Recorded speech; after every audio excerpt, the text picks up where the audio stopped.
So we've come to the last panel of the day.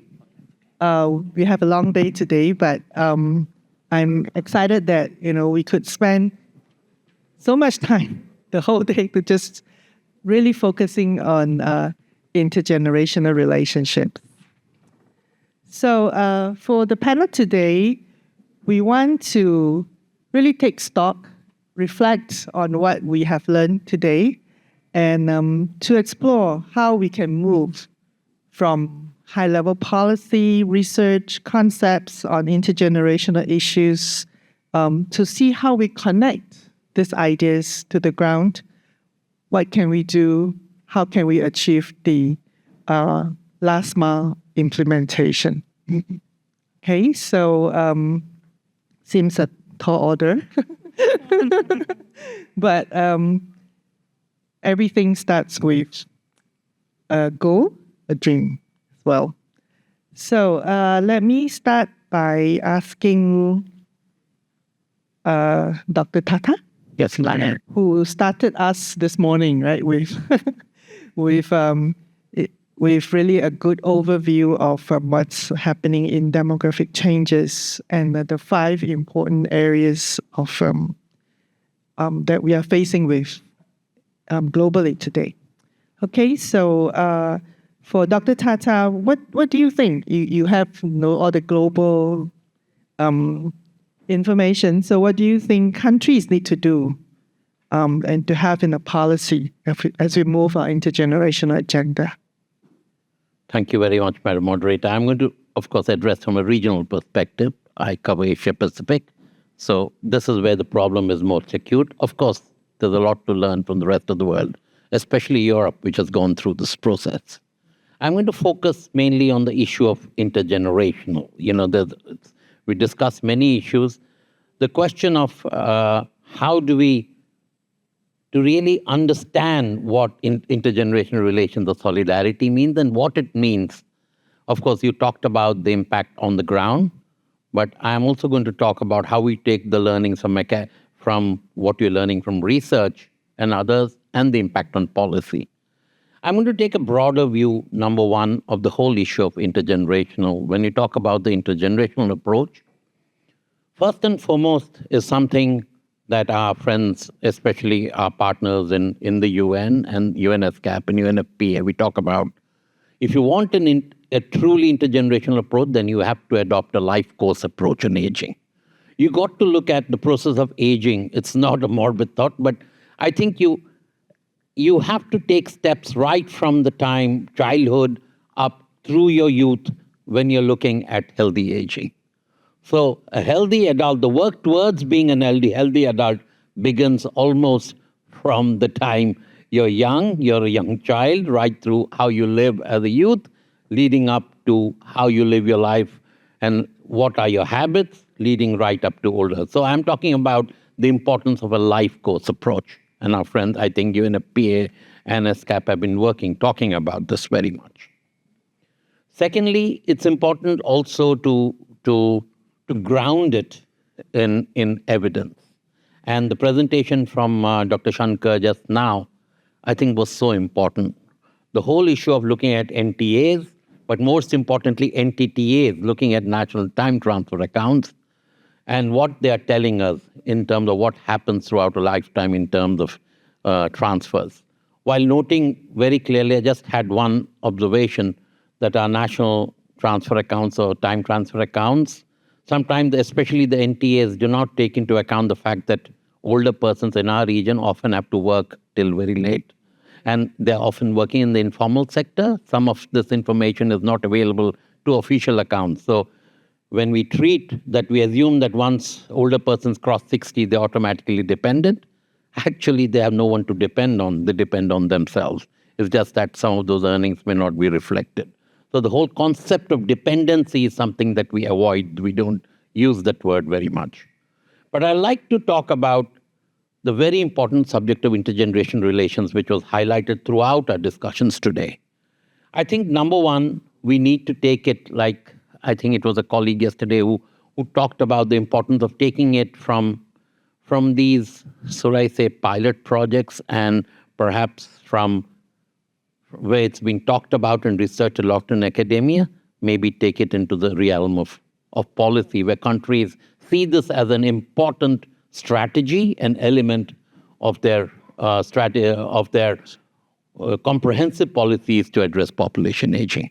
So from that perspective, I think when we talk about that, we already are seeing the first steps. We saw that being incorporated into documents like the outcome document or the Summit of the Future, which has a separate pact for future generations. But again, maybe focus a lot looking at youth and older persons separately, but it is the first step to acknowledge that we need to look at future generations, and maybe looking at future generations as being composed of both younger and older people. Second, I do see that also coming up in the World Summit for Social Development, and we hope that the discussions, including in fora like this, will really strengthen the intergenerational elements when we come to the discussions during the next review of MIPA.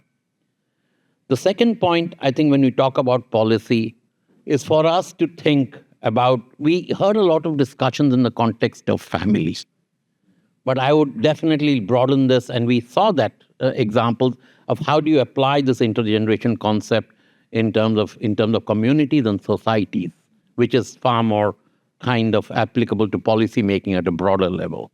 For that too, it's very clear to me that governments and our policies need to focus on for identifying and these platforms where these interactions take place, whether it be the workplace, whether it be, of course, at home, definitely, but the workplace, whether in leisure activities, or let it be in delivery of services, or within clubs where where younger and older persons are being bred.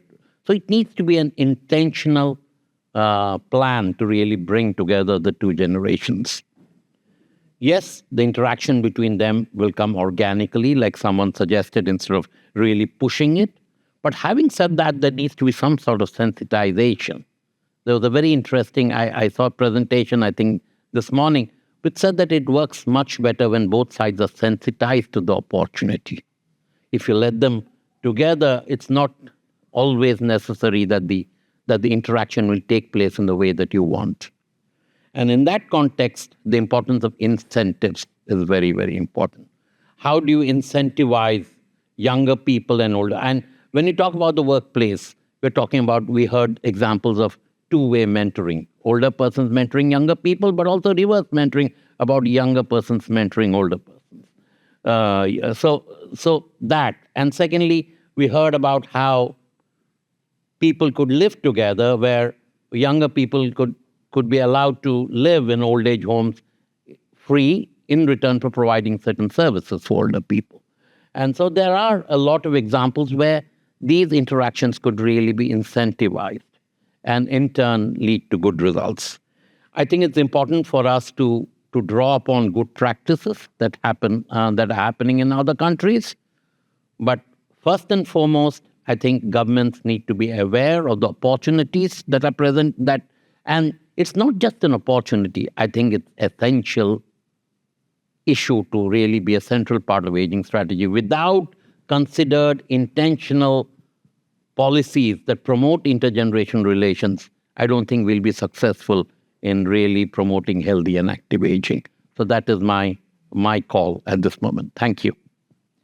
Yeah, thank you very much. I think you brought up many very useful points. Talking about the co-living where you have older people, students, right, staying in maybe retirement communities and so forth. I don't know if you realize that nowadays, I was just in France, in Paris last month, and I stayed in a retirement community, and I booked it through booking.com. So they didn't tell me at all it's a retirement community. They just say it's a apartment hotel, because I wanted a one-bedroom apartment. And it ended up as a retirement community, a very nice surprise. Very nice surprise because they offer very good breakfast as well. And then my neighbor could be somebody, older person. The only pity is that I don't speak French, so otherwise I would really enjoy the interaction with them. Yeah. And then because for tourists, they also have the tourists that comes with families because it's a 1-bedroom apartment. So it makes the whole place actually quite active as well. Yeah. Okay. So I think it really we need policy, but we also need really a lot of innovative ideas on the ground. Maybe some commercial and social welfare kind of combination and so forth. Yeah. So this is a very exciting space, I believe. Now, let me move on to Dr. Abhijit. You can update your portfolio. So let's and maybe talk about some, what practical kind of implementations, what thoughts you have on that. Yeah. Sure. So I think, some thoughts, I think, as Paul said, set the stage right in the beginning. This is a conversation. It's always difficult to sort of be part of the last panel and think about, how one pushes the conversation, the discussion forward. And I think Srinivas, my colleague at UNSCAP, has certainly covered some of the things that I had also thought about. But a few sort of thoughts nonetheless, right? I think one of the things that we've not necessarily focused on today as much, and of course it's part of an ongoing conversation, is motivations. What motivates or what would motivate members of different age cohorts to actually participate in intergenerational engagement programs? What is it that we expect older persons, middle-aged persons, younger cohorts to get out of this, right? One of the things, of course, we saw right at the beginning is that this is now a time where you have many different age cohorts living together. But what does that mean, right? Sort of fundamentally, when you sort of go underneath that, it means, yes, there are a larger proportions of older persons living for longer, but there are also fewer younger children, for example, right? And so the society is not shifting just in terms of its age structure, but fundamentally, and I think this is the part that we also need to, focus on, it's also changing in terms of its aspirations, right? Individuals today have very, very different aspirations and possibly even time at their hands than members of older,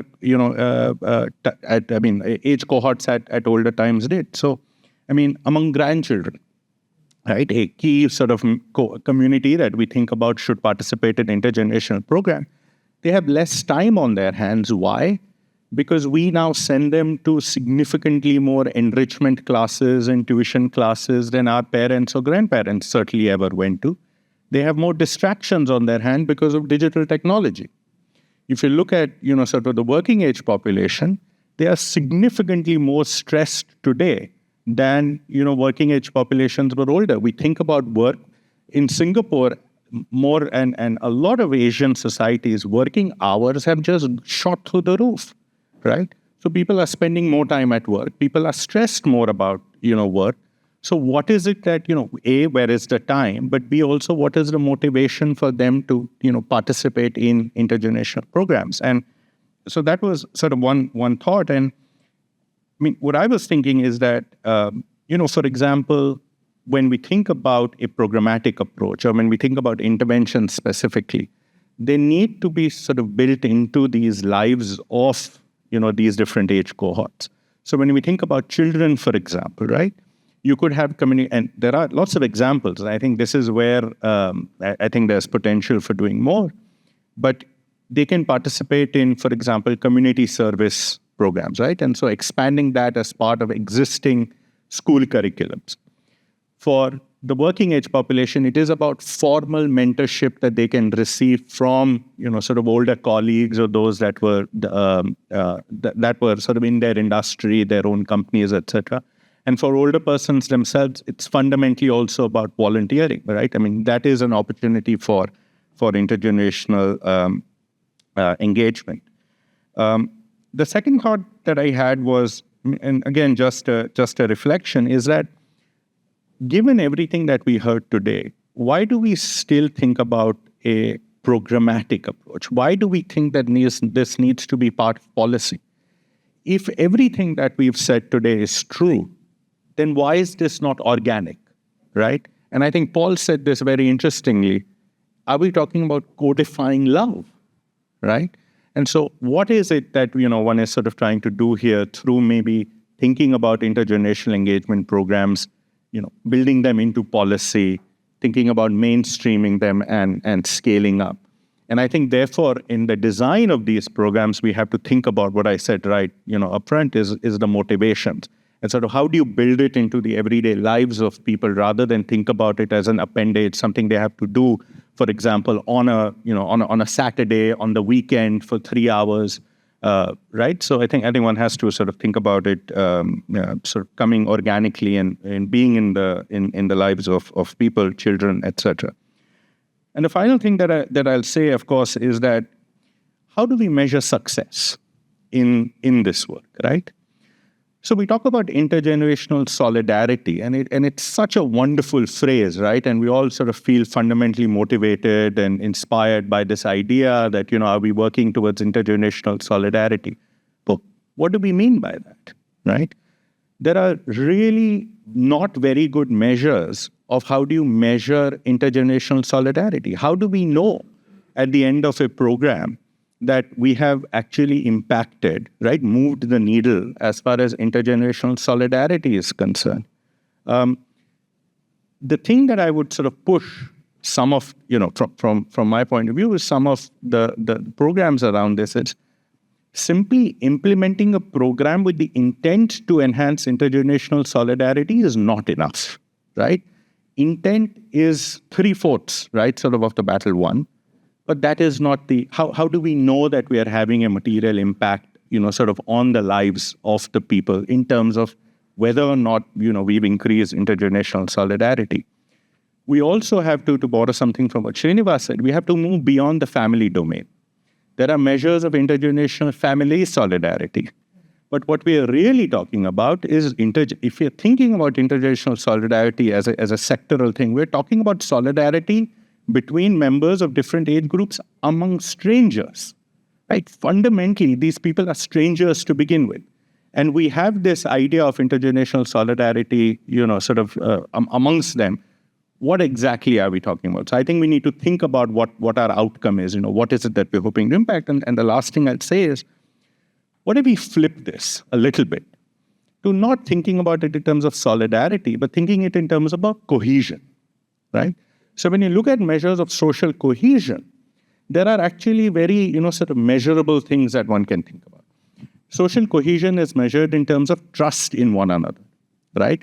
Do you feel that your neighbors are friendly? And here is a key one, the one that I like the most, on which a lot of survey actually shows the lowest, responses in affirmation. Do you feel that you have, individuals in your networks who you can call on when you need help, right? And so what I would say is that let's think about, the purpose, the outcome potentially in terms of cohesion. Call it solidarity, but let's think about it in terms of something that is measurable. And finally, sorry, I'll say the last thing, but this is the final part. Maybe a neighborhood approach, I think, is something to consider. Even, so we're talking about solidarity or intergenerational programs amongst strangers, fundamentally, not just family. How does one operationalize it? How do programs, maybe neighborhoods are the sort of key unit at which one wants to think about, because their interactions are more frequent. You can call on neighbors, for example, if you need help. Trust among neighbors is something that we think we should, we value. Why ask, members of different cohorts whether they trust, anybody from? Why is a millennials' view of Gen Z important? It isn't, in my view. It's what a millennial thinks about a Gen Z in their neighborhood, right? Sort of somebody with whom you live in close proximity, you can call on for help. There's mutual trust, etc. So again, just some thoughts out there. Thank you. Yeah, your question on motivations is very interesting. Yeah, why? Why would we want to connect with people that's different in age? I mean, sometimes it's even difficult to connect with people the same age, right? So why? Any thoughts on that? Thank you. Actually, that's an interesting question because to me, from my experience as I go through the journey in Malaysia, when I was young, we were very cohesive. And in the schools we have three races all together, and we just work together. But as we evolve in the development in Malaysia, I see more polarization, which to me is not healthy. And I think the motivation last time was there was no barriers for us to be thinking. So we just get together and we just go. And I think for my own self, I was given the freedom by my parents because I think I'm tomboy kind of thing. So I just mix around, and that makes me how I am right now, because I'm very open, I'm very inclusive in my thinking and things like that. So, and that is also a way that we should be thinking, because right now we are more of invasive, not invasive. We are more internalization in terms of ethnicity-based kind of activities. And I think one of the major reasons is actually the political organization that we have in Malaysia, because it's ethnic-based, and that becomes, to me, a real barrier in terms of inclusion and things like that. But generally, before, we don't care, But now it becomes more of that ethnic-based kind of polarization, and that's not healthy to me. And I think this is where, if you talk about intergenerational solidarity on the individual level, we are working together. But when you talk about policy level, then it's very difficult to flow down. So I think there's also the political will that we need to really think about. How do we then know, because we know this for a fact, and how do we then promote this intergenerational solidarity within our community, And that is a very tough question in terms of how do we address that, Yeah. That's not. Yeah, and to me, it's not an easy answer. And in fact, when you talk about civil society, we know that Indonesia forces Indonesian language, Thai and things like that, but we don't. So that is actually a missed opportunity for us when we became independent. So if you have to look back at how we evolved in history, that makes us how we are in society right now. So we are now trying to get back to where we are, that we need to be doing this together, and making it as one Malaysia kind of vision, that we work together to do this. Because if not, and even now, if you look at the Constitution of Malaysia and the implementation of policy that we are facing right now, it's really, we are at a transition stage in how we look at the totality of Peninsular Malaysia and Sabah and Sarawak kind of relationship, because it is enshrined in the Constitution. So how do we then work together to look at how we can grow together, and we acknowledge the differences that we have, but making it as a positive values that we have the strength to work together. So I think that's the way we should do. I'm sorry, not wanting to. I think there's no choice. The interaction will happen because they're existing together. Right. The question is, how do you take steps to make it a beneficial interaction? Right. And that's where we talked about incentives. Right. It's about learning from other programs or grassroots level programs, and putting in place some of these structured policies that allow this interaction to be beneficial and people to appreciate the values that can be gained. That's why I think, yes, in a very logical world, if you throw the generations together, people will identify the benefit. It doesn't always happen like that. Maybe we don't speak the same language. But I'm sorry, just to put it, I don't think we have the choice. I think incentives do provide. So I think that, No, I think following on from what Srinivas said, I think, it is absolutely correct, because I think we started the day by saying that when we talk about these intergenerational affairs, programs, policies, ideas, actually what we are reflecting on, and I think you see that in Professor Shankar's presentation very clearly, you're talking about the fundamental shift actually in life itself. The way we live life, the way we spend our money, the way we protect our young, the way we educate our young, the way we care for people in old age, the way the real estate prices affects the way that we live, the way the cost of living affects the way we live. If you take in totality everything that we discussed today, there's a very fundamental shift, I think, in the process of society that is happening that forces us, as you said, you don't have a choice. This is an intergenerational world, and whether you like it or not, the question is, what are you actually going to do to prepare your society for this inevitable shift anyway? Right? It's going to happen. Your population pyramid, no matter how many ways you cast your stones, we see the social economic development, national development, when you become a first world country, I mean, you turn into that barrel. So because you turn into that barrel, then the question then for all the countries that are out there in the region is, how do you look to countries like Hong Kong, Japan, Singapore, and say, that's what they're going to look like. You're going to get there. What are you going to do before you get there? Meanwhile, these countries anyway are struggling, I think, to figure out solutions to, okay, we got a barrel-shaped population. What are we going to do now? How do we actually manage this so that, everything is equitable, so that the policies also to be put in place today anyway are also fair for the generations actually ahead, so that the country doesn't self-destruct, 50 years down the road. I think that's the point why you want to look down the road, because it's actually about your own national survival as well. So, now, the other thing I think, that I want to come back to was the panel that we started the day with, and just to allude, I think, to things that we didn't talk about in terms of the findings that we did present in Bali. And one of the interesting things about those focus groups that covered India, Bangladesh, Nepal, Thailand, Vietnam, Cambodia, Philippines, and Indonesia, and as well as Singapore, was the issue, I think, that we heard from older people was that it isn't actually about just older people's voice that's important, right? We need to give voice to older people.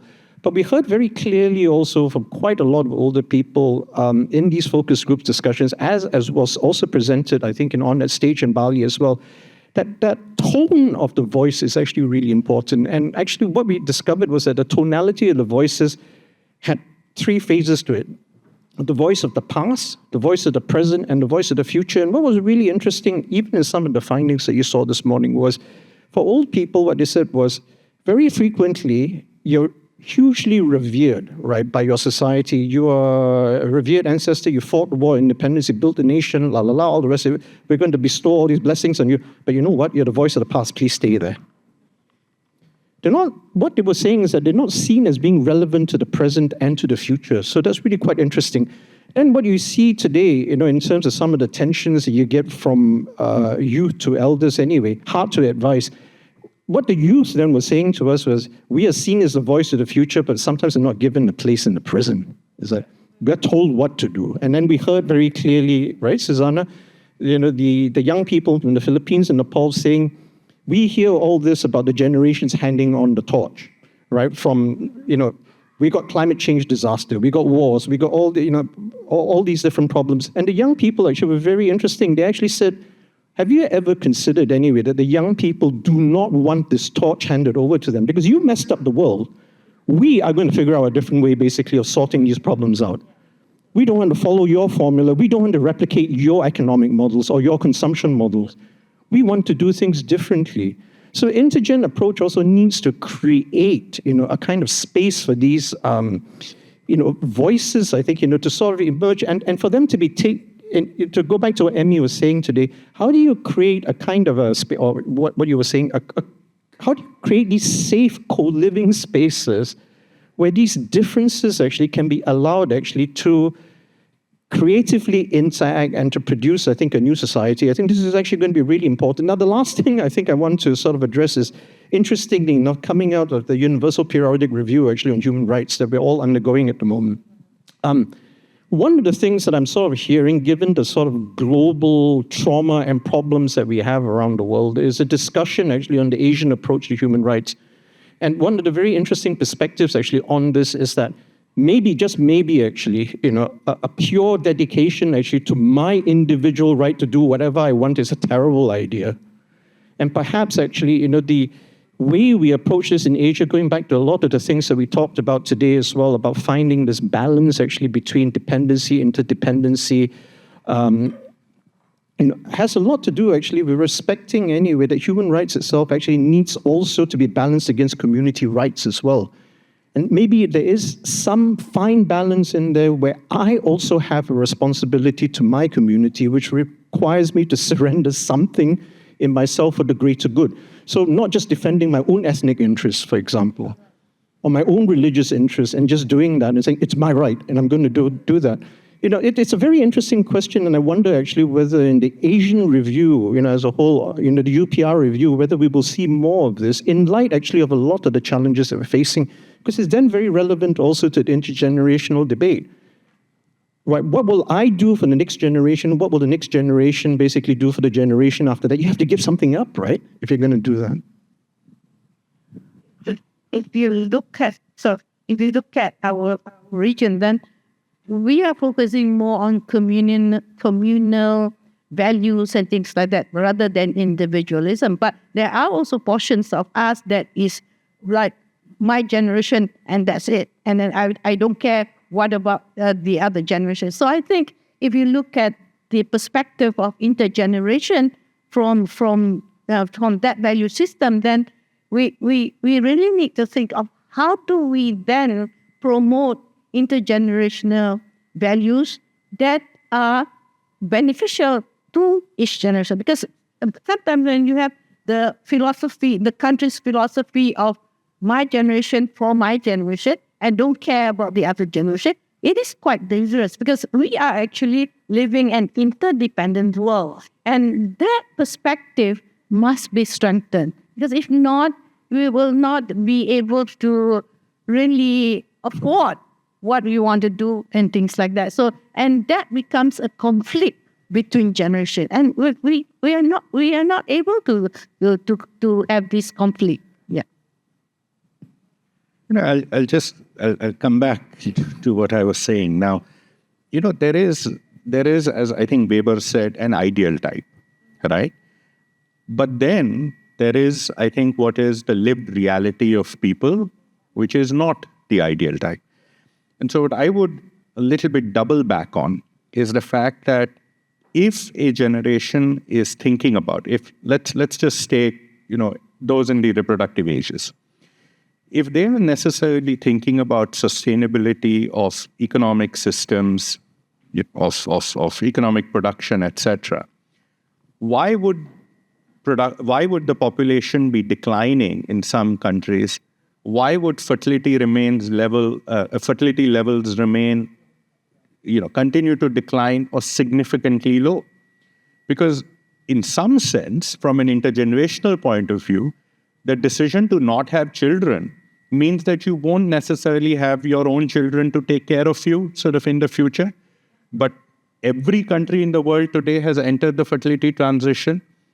Very few countries, if any, are able to actually reverse the decline as far as fertility is concerned. And then when you look at the reasons why people are not able to have the desired number of children, what are they pointing to? They are not pointing to ideal types. They are pointing to the difficulties of their lived realities, which is financial implications, high housing costs, right? Inflexible work arrangements, the motherhood penalty that women have if they exit the labor force, right? Concerns about the future, concerns about climate change, etc.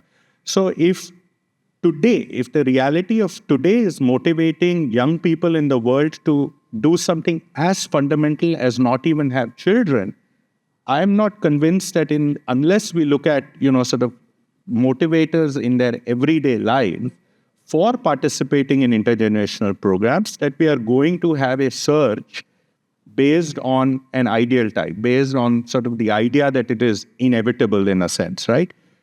Anybody who has tried telling a child that you must do this because it is inevitable right, is going to, maybe it'll work for a little bit, but after a point, that the child is going to say, no, I don't want to do it because I don't think I'm, sort of getting anything out of it. Your point. But then the interaction is going to happen. Yes. How are you going to? No, so again, the point is the interaction, that's exactly what I said. So I think intergenerational engagement needs to be thought about as an organic aspect of what the lives of people are. So think about it exactly as I said earlier, think about it as part of school curriculum, right? Sort of that is where it needs to be sort of inbuilt. Think about it from the point of view of formal mentorship opportunities for those who are in the workforce. It's part of your work, right? Sort of you think, because there is a benefit to it. So I think we must not shy away fundamentally from thinking. So I don't think a transactional approach to this is the way to do it, but I don't think we should shy away from the fact that we have to think fundamentally about how it benefits different individuals and different age cohorts. That's not a bad thing. So fundamentally, we mustn't demonize, the idea that there is something here to be had for everyone, right? Yeah. So do you think older people are more motivated than younger people Like, in intergenerational engagements? you ask a question. Maybe go the other way. Paul can. No, because we are, in the end, we are still talking about motivations, right? It's a very loaded question, actually. And I say loaded because I'm also conscious, I think, of the generational changes in terms of the way that the generations see intergenerational. And what I mean by this is I have a very distinct memory when I was growing up in Singapore and, in the 80s and the late 70s. One moment, actually, when my grandmother, was having a disagreement with her 5 children, one of whom was my mother. And in this moment of disagreement, she actually said something along the lines of, you do realize that in the Chinese society, the children are my social insurance, for later life. You do what I tell you to do because I brought you up and you owe me. It's like, And I say this not, because actually I think it's a lived reality, for lots of the translation, I think, of filial piety that we sort of went through. And it's certainly, I think, true that high fertility was very much related to needing enough people to work on the farm, to ensure that you have enough bodies, actually, that survive when, 1/3 of them were going to die of childhood diseases. It was, it really was seen as a resource and an asset for the family, the resource and asset. So this is, I think, the point. My grandmother, I think, was of that generation where she saw her children as her property, as like, and so we've moved, I think, to a point now where I think rightly, and I think it's a healthy thing for Asian society to evolve beyond just a perspective on, your offspring being your property, but if you engage with them, and that's the whole point, I think, of the discussion that we had today, if you engage with them as human beings, then we go back to this whole thing, I think, that we talked about a lot earlier, then the reciprocity, essentially, of the filial piety relationship becomes very important, rather than it being actually an encoded practice, that actually spells out, a bit like the Old Testament as well, the property rights of a father to the children, is like, or a Roman father to their children, where they had the power, essentially, life and death of all of their children. It's like, you had the right to kill any of your children. It's like, in Roman law. Just go and look at Roman law. It's like, so the thing is that intergenerational is not static either. The way that each generation behaves, the way we look at why we have the next generation and what they actually mean is not a static thing either. And I think we're in one of those periods, actually, where we're redefining those parameters, and there is a discussion to be had between the different generations, and the flexibility needs to be there. Yeah, I don't think, I got a big enough voice. I think, I think, look, are older people more who want intergenerational solidarity more than younger people? I think if you look at it younger people are so much involved in their own life that they don't even, that it. Yes, the expression that we need more understanding, that we are being excluded, it comes far more from the older people. That we need to be included more. We are not being, and I've attended a lot of older persons meetings around across country, and there is always a feeling that once we retire, our worth is not. We're not. So that plea comes far more, or maybe it's articulated more by older persons. The younger people are the ones who you don't hear it as much because maybe they're caught up in their own lives, in their own social media, and the way they communicate is very different. But I think that, building on maybe what Abhijit was saying, to say that, look, sometimes these conversations or interactions need to be facilitated or informed and have to be done in a way that the benefits to both sides are explained. Right now, then, younger people are going to be in the driver's seat. So they are not going to talk about, because they are the ones who feel that they're going to be the young ones with the energy. So in many ways, yes, it is much more in the interest of older persons to talk about intergenerational solidarity and talk about its benefits to the younger people who don't realize that they have a lot to gain from it. Right now, they feel invincible. They think that they're going to be young for all time to come, and suddenly before realizing they too are going to be the older people of tomorrow. It's the whole conversation about making them realize that there's as much to gain from this interaction as older persons, and they would be older persons in a very short while before they can blink their eyes. And I can tell you about myself, and then they'll be craving the same understanding from their children and their grandchildren. I think that is a message that needs to go. And that is something that is perhaps not happening.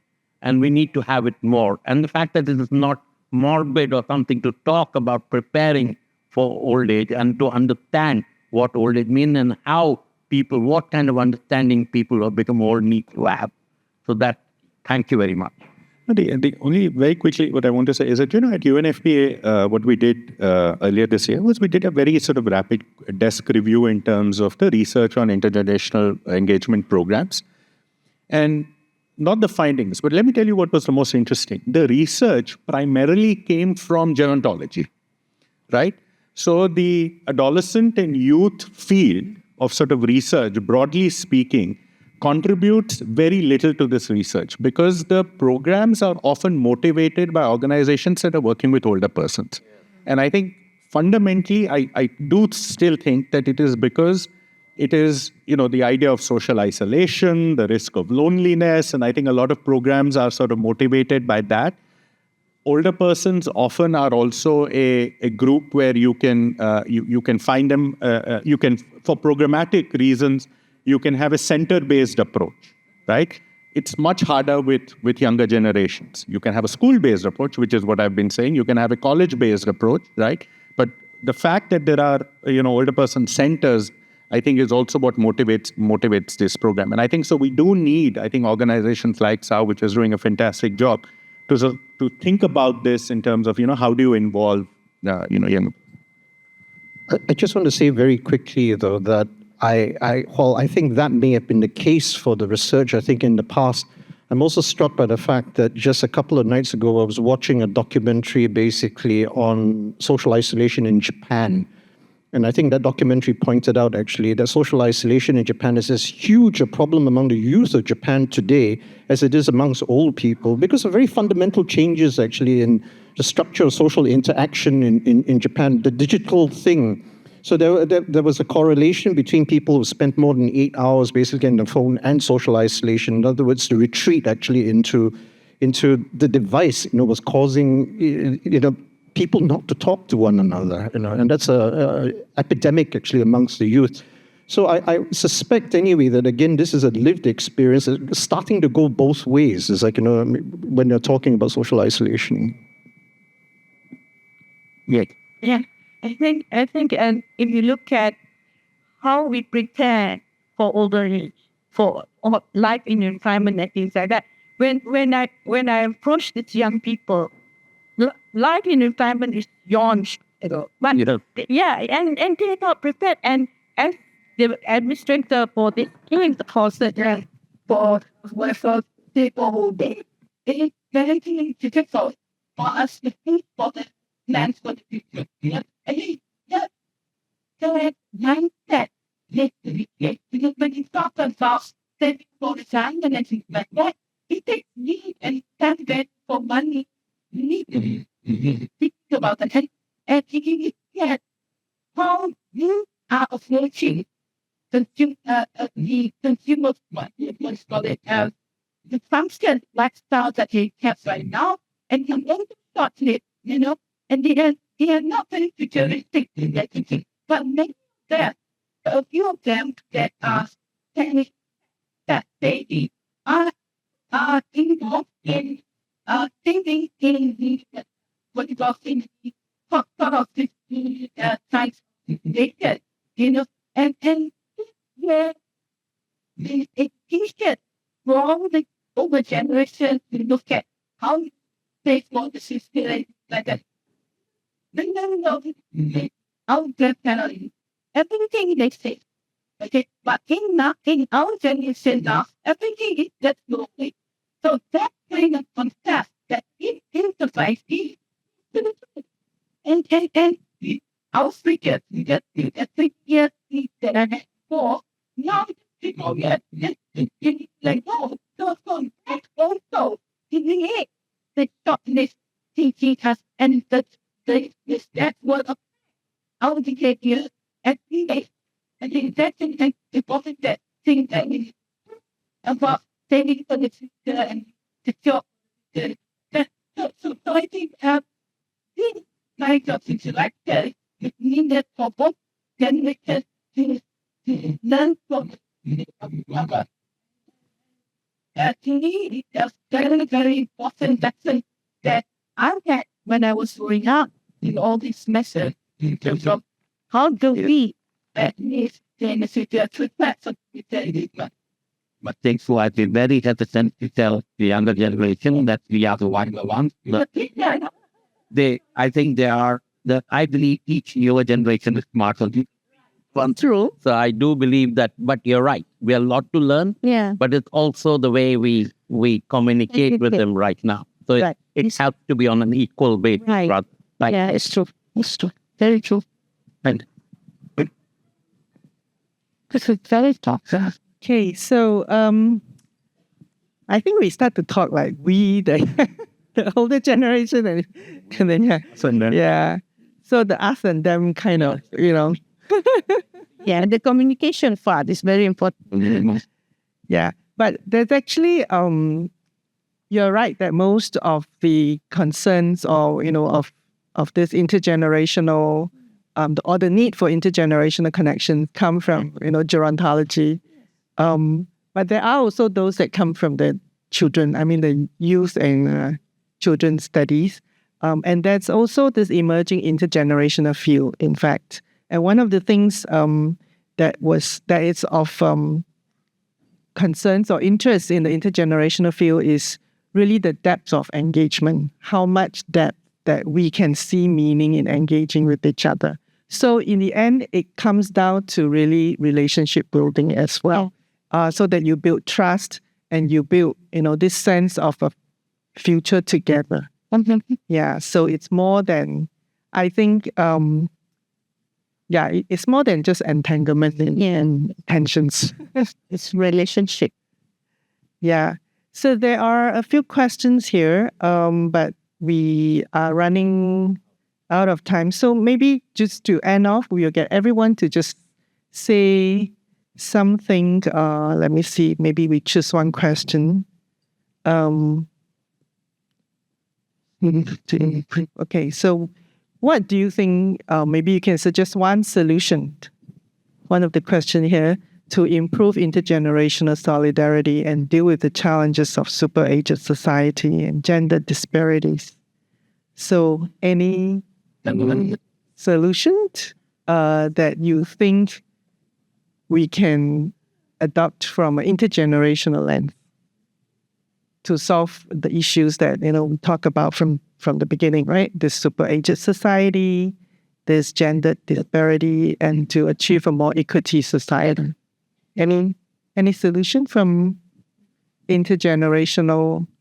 Look, I mean, if one had a solution, right, then this would be easy. We could implement it tomorrow, potentially, right? So it's not really a solution. But I think, I mean, what I would say is that I think we need to keep plugging away, sort of at this.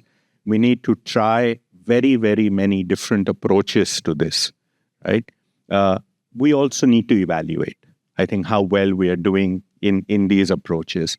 I agree with what everybody has said. It is inevitable, but I think the challenge is how do we make it practicable, right? And I think the idea is to show where it works and what the benefits, as I've said. And again, it's don't take this the wrong way. It's not a bad word, right? What does one gain from it, right? And I think it is to talk more about it. It is to publicize. It's fundamentally, I think it's inevitable, but I think we need to understand that it is here.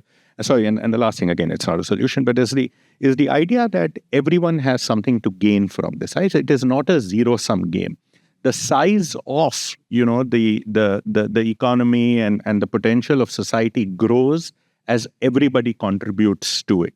And I think that idea, that everybody can be, including older persons, fundamentally are productive, sort of members, are active members of society, and that sort of grows the size of, our collective endeavor as a society, our social contract, so to speak. I think that idea needs to sort of become something that's more tangible. I would say that there's, obviously you can offer a solution, but I think there is a process, and I'll go back to how we started today by saying that all of us in this room, from the government, from civil society, from academia, from the United Nations, intergovernmental organizations, this is the point where we start working together to untangle, I think, a lot of the things that we've been trying to unpick here on this panel. Because I think the original intent of this panel is from policy to practice, and I think what clearly we are understanding here from this panel anyway is that even just articulating the policies is challenging, but that's because actually the practice and society itself is actually also changing. So you need to understand both ends of this chain before you can even join anything up. So it's a collective plea, I think, to everybody that's out there that's been here today. This is a conversation. It's the start of a conversation. It's the first conversation. We need to work together for the collective good, basically, of this country and also for all the other countries in the region as well. Because I think, as we articulated, if we don't do it anyway, we're all in trouble, in 50 years down the road. Because this population shape, this kind of society is here to stay. You need to work out what it means. We need to work out what it means if you're going to have a harmonious society. So I encourage everyone to talk to everybody. Just keep talking after this anyway, and let's carry this on.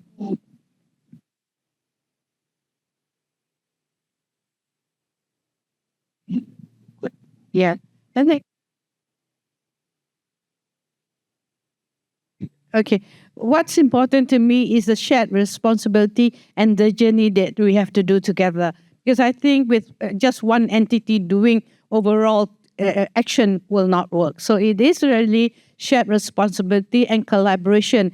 And even in the collaboration methodology, we need to understand each other because each one of us brings strength into it, and all of us has different language in terms of that. Yeah. So that means then we really need to have a shared platform in planning and in delivering what we want to do together. So I think that is the important trust that we have to work together in this shared journey of an aging society.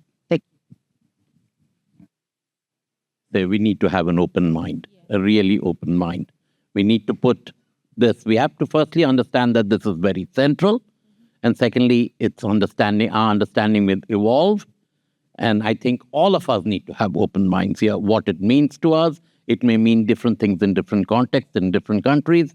But I think importantly, even now when we have discussed the continuing conversation, like Paul keeps reminding us, and I think that's key.